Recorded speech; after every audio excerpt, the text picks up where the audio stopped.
Мен эжемди чындап эле жек көрөм. Негизинен үй бүлөдө кичүүсүн жакшы көрүшөт эмеспи?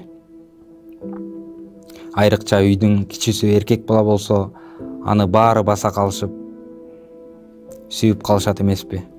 Бирок биздин үй бүлөдө андай эмес. Эжем менден 1 жаш эле улуу.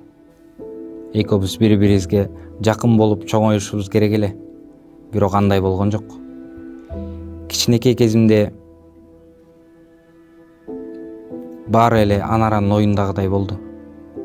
Буга бир гана ал кыз деген гана жооп болгон. Ошондуктан биздин бөлмө курчакка толгон.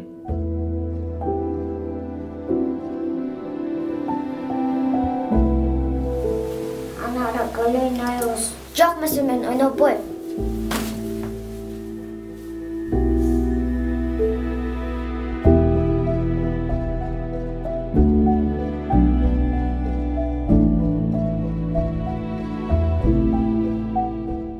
Менин оюнчуктарым шкафтын бир текче бөлүп беришкен. Кийимге келгенде деле ушундай эле көрүнүш. Анарага түрдүү көйнөктөрдү, кооз чокойлорду, шумдук нерселерди сатып беришет. Ал эми менин футболкам, бир шымым жана өңү өчөйүн деп калган свитерим.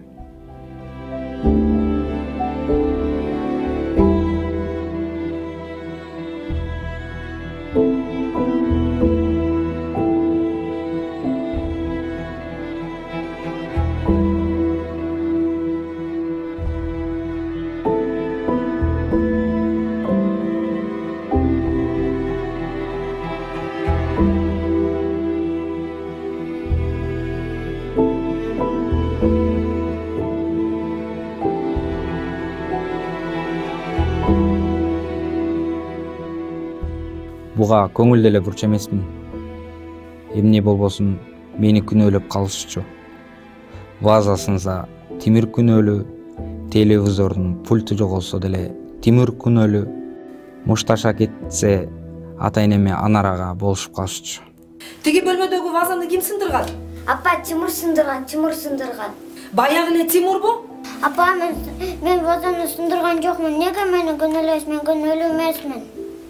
Тимур, Анара, кана пульт? Тапкыла бол.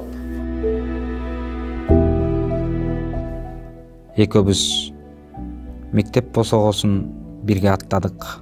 Болгондо да бир класска. Сыягы мен эжемди тентек балдардан корушум керек. Биздин ортодогу 1 жаш айырма кайда кетишкен билбейм. Албетте, класста биз бири-бирибизди тааныбаган адамдардай түр көрсөттүк. Экөөбүз 2 башка чөйрө таптык.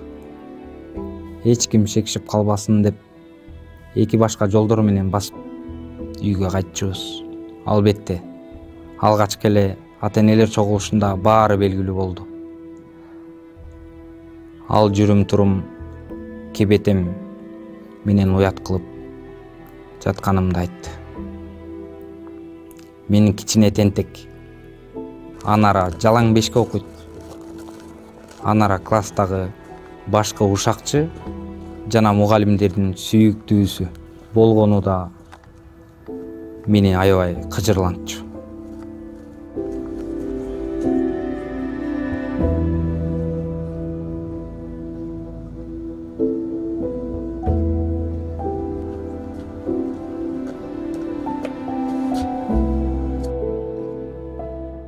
Азыр мен 19 жаштамын. Ата-энемден бөлөк туруп, өзүмдү өзүм камсыздайм. Механиктин окуусун аяктадым. Мугалимдер бул жактан сенин талантың бар экенин деп мага айтып калышчу.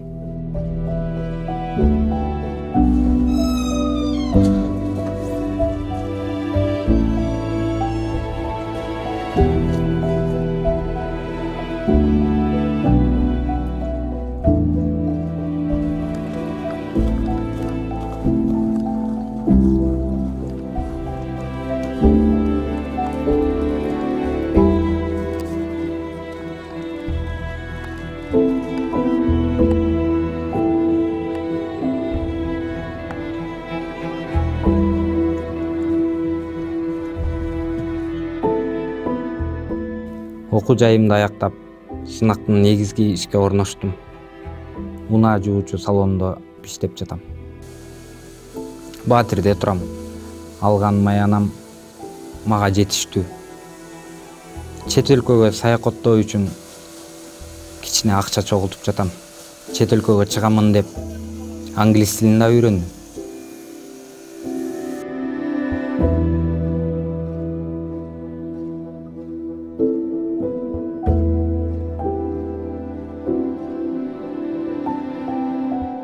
Менин жашоомду тозокко айланткан баягы эле Анара. Тагыраак айтканда, ал жана ата энем. Анара шаарга окууга тапшырып, бирок окуй алган жок. Акыркы биздин райондогу окуу жайга тапшырды. Азыр ата энесинин моюнунда отурат, окуйт.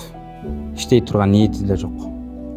Ак боз ат минген ханзаданы күтүп отурат. Ата энем аны камсыздоо үчүн менден акча сурайт.